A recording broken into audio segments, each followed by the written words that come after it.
So I claim Atlanta as my home. North Atlanta. I've been here for about 33 years, but I was born in Dallas, Texas. Oh, Spent some time in Virginia, and also spent a couple years in North Carolina, and a 7 month stint in Istanbul, Turkey, when I was a kid. So whoa. yeah, but Okay. I claim Atlanta as my home. Part of it is just the time spent here, but I've had a chance to really explore a lot and get used to kind of the vibe of the city, and it's a really musical place. Do you think that Atlanta has helped shape your sound or the way that you approach making music? I really do think so. I mean, depending on what you prioritize, like Atlanta could mean a lot of different things to a lot of people musically. Yeah. Like on one hand, you've got like the Outcast or Ludacris or Jermaine Dupri, or Fair. on the other side, it's like Black Crows, Allman Brothers. You go a little bit farther out, you got Widespread Panic and REM. And I have always kind of leaned a little closer to that easy breezy summertime all the time vibe that you get from like Black Crows and Allman Brothers. But yeah, I mean, there's always something interesting coming out of this city. I'm not able to really like do what those bands do in terms of like, Southern rock or true blues or anything like that. But a lot of it comes from like collaboration and synergy, and I'm just mostly like a one man show. But like that has kind of worked its way into my subconscious for the past couple of years.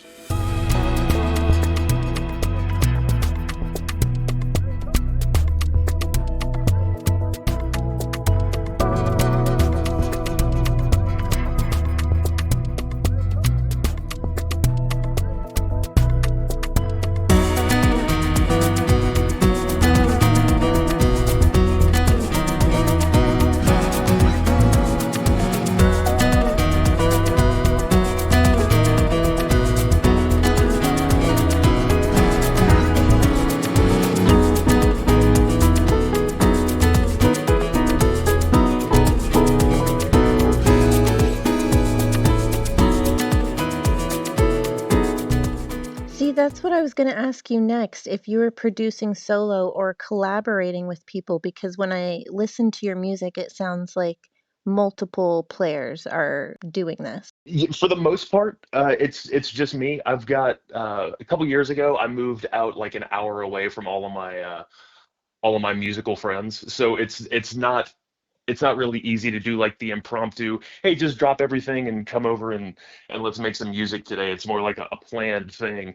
But whenever we get to the point where we're able to get together, whether it's with my old bandmates Andrew and Charlie, or Mike Jeselnik, who was on Think of an Egg from the Meet Me at the Fiasco album, or my friend Jeremy, who I've known since I was 10 years old. We've recorded a couple things together that just haven't seen the light of day yet.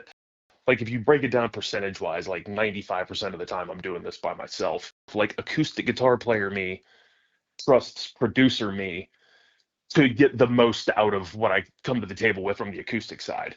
And producer me trusts the other versions of me to like fill in the blanks accordingly, right? So it is collaborative in a way. It's just like multiple parts of my own brain.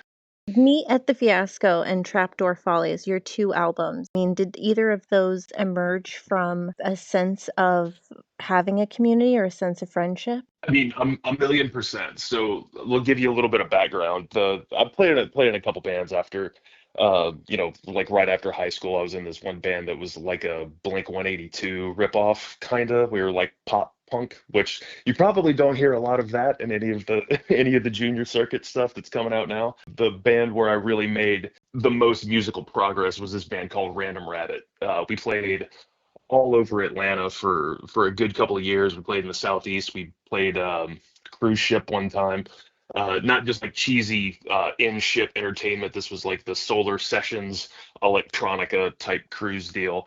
And my friends Andrew and Charlie, they were on their own specific musical wavelengths, and I was just way, way out in left field with like I'm over here like strumming my acoustic guitar, and they've got a lot more like the on the that electronic tip. But when we got together, and it was like this really cool blending of guitars and electronica, which not to say nobody had ever done it before, but I'd never heard anything like it.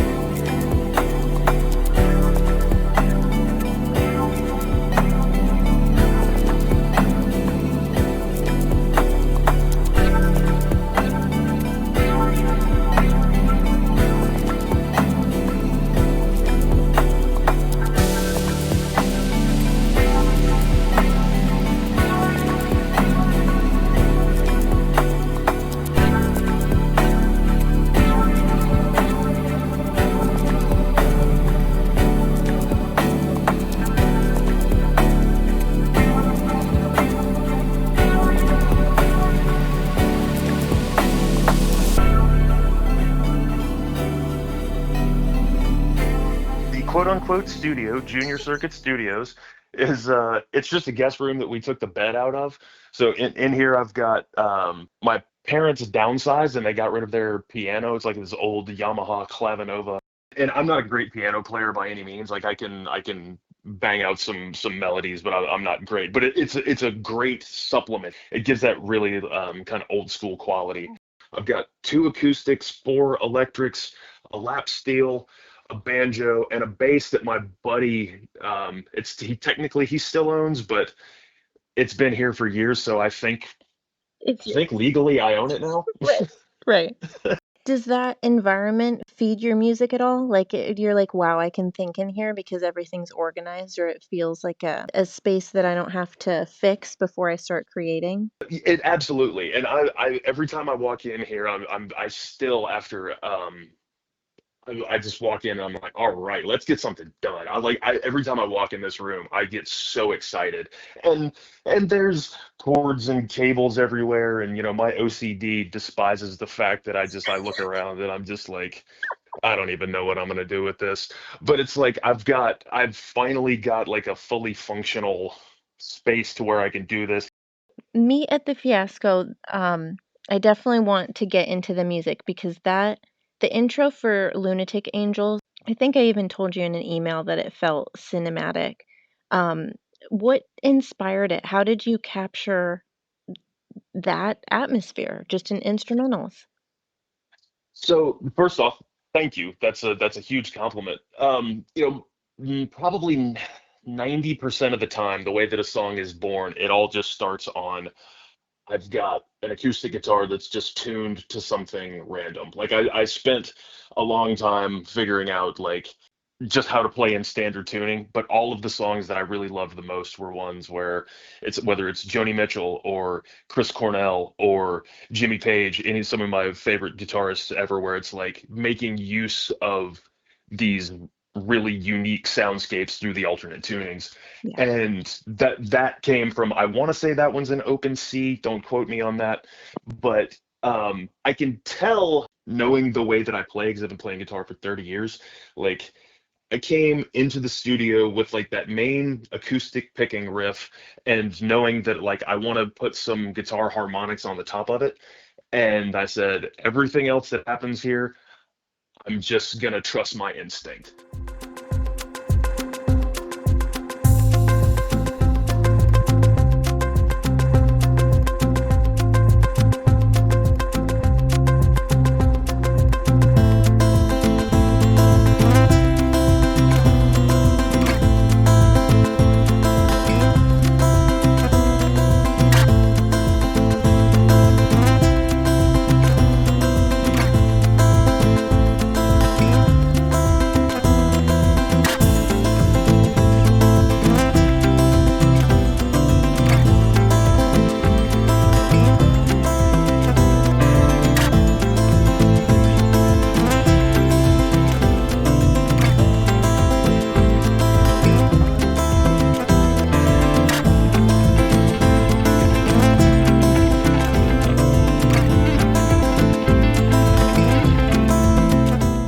With I'm So Happy to See You and Put It in Your Memoir, both those they feel connected to personal stories when you listen to them. People that you were connected to, or were you imagining characters when you were writing these melodies? Both Lunatic Angels and I'm So Happy to See You are both references to my dogs. We've had at one point last year, my wife and I had four dogs, and the smallest one is like 55, 60 pounds. Like big dogs are big love, right? So, but if you get a pack together that's really comfortable, they're insane. So Lunatic Angel. Also, if you're a dog owner, you know that whether you just get back from like being gone for a week or if you just go and you check the mail, it doesn't matter. The Right. dog is always like, "Oh my God, where have you been? I'm so happy to see you." That's exactly where that came from.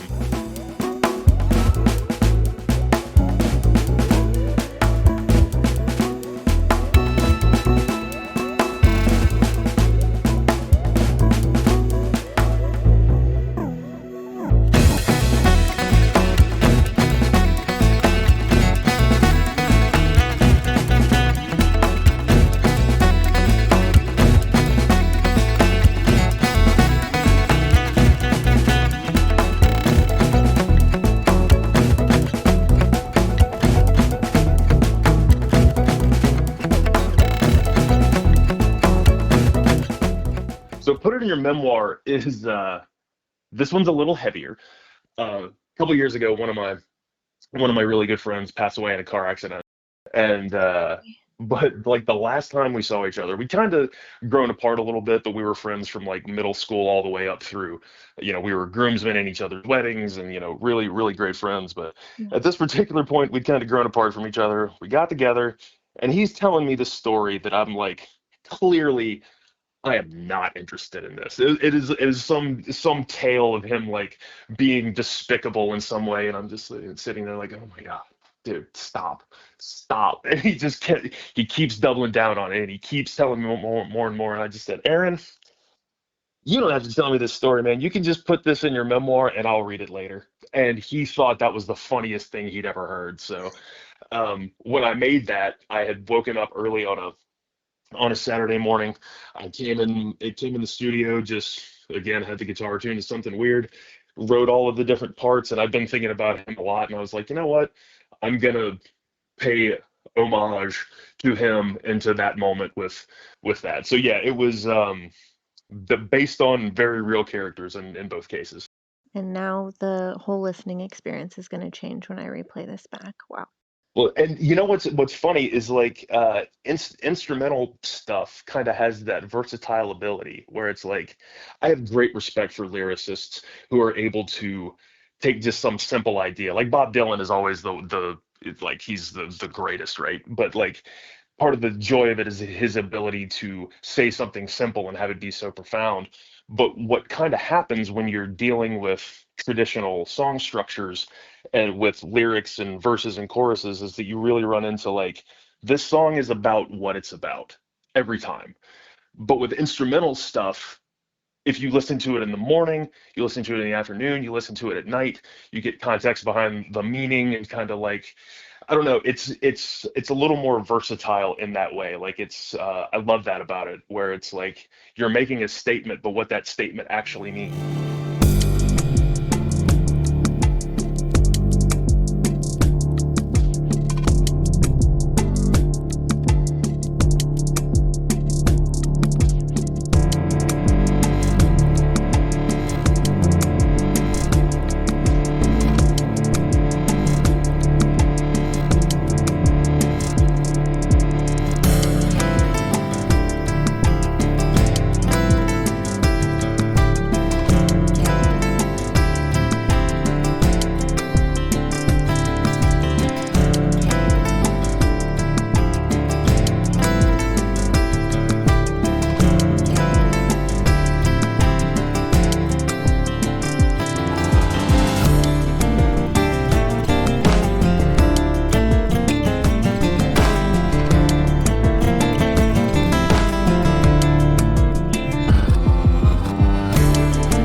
The back line for like a lot of really stuff that's strong lyrically, it's simple, right? Like, and that's because you're not trying to have the music detract from the lyrical content. So it does become like a fun challenge to say like, I still have to keep this interesting, and I can't rely on wordplay. I can't rely on something that's really relatable, where it's like somebody that's you have to say something profound without saying anything at all, and that's really tricky Hmm. and so like fun balance, but sometimes I'll chew on a piece of music for 6 months before I'm like, what am I even I don't even know what I'm trying to say.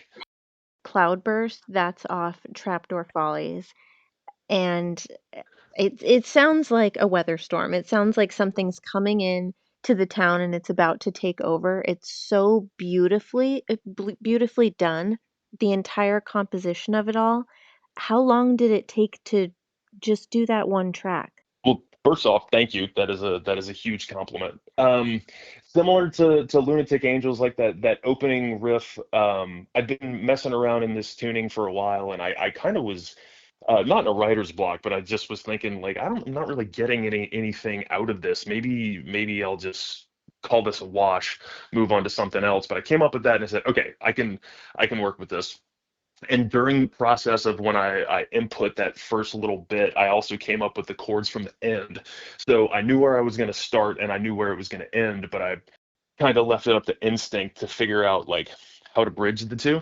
I've been using the Rhodes electric piano, like that patch for a lot of stuff that I was making at that time. And it's like that kind of trippy, watery effect, and it lends like a unintentional air of jazz to it a little bit. Like this isn't Yes. like Bud Powell jazz. This isn't Charles Mingus jazz, but this is like jazzy. I can do jazzy. So some of the middle sections are they get a little bit more traditional, but like I really like that song, and I doubled down on the jazziness of it because the that's a stand-up bass that's being used in that, so it taps into like that old school kind of jazzy feel.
For whatever reason, it- like Fiasco was, I think it was because it was primarily like acoustic guitar based, and like it was a lot, that one was a lot more straightforward.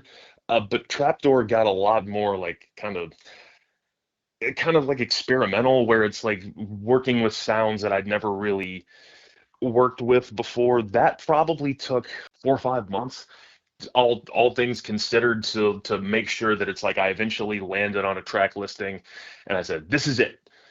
And then I listened to everything together and I said, this is not it. And so I subbed in a couple of different songs that I had worked on and I said, this is it.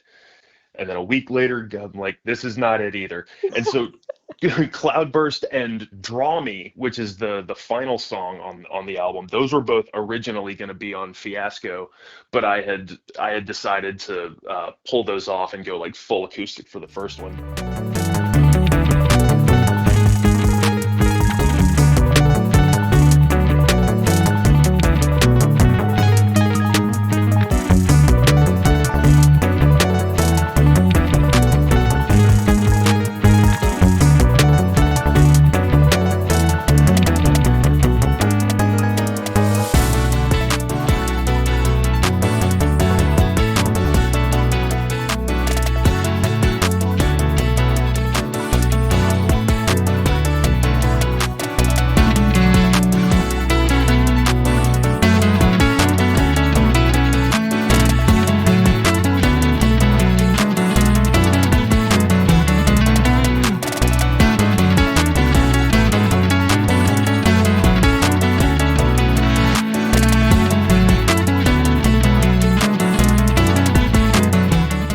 Thank you for having me. What a fun experience. A lot of us are gamers, a lot of us are cinema buffs, a lot of us stream in the car on long drives and need a soundtrack or a playlist to kind of back that.